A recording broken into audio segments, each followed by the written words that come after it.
Naghain ng petisyon sa Comelec Quezon City ang isang residente ng Barangay San Bartolome para ipadisqualify ang isang dalagang kumakandidato dahil sa umano ito ay isang Chinese national.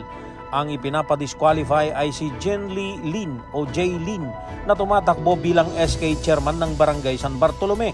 Sa 11 pahinang petisyon ng isang Andrea Lazaro, isa raw Chinese national si Jay Lin kaya't wala itong karapatang tumakbo sa anumang pwesto sa halalan.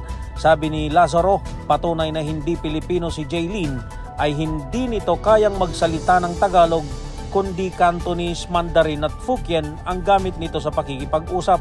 Bukod sa sangkaterbang mga private army, ay tad-tad raw ito ng mga interpreter kung makipag-ugnayan sa mga taga-barangay. Giit pa ng petitioner, ang plataforma ni Jay Lin ay dapat manggaling mismo sa sarili niyang bibig at hindi sa mga lipores niyang nagsasalita para sa kanya. Pero sa inihaing Certificate of Candidacy ni Jay Lin ay pirmado nito ang porsyon na siya ay isang Filipino citizen. Dahil dito ay hinamon ni Lazaro si Jay Lin na magsalita ng Tagalog.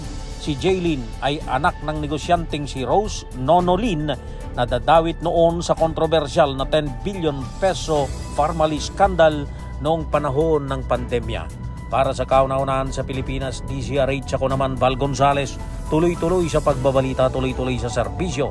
Sama-sama tayo, Pilipino.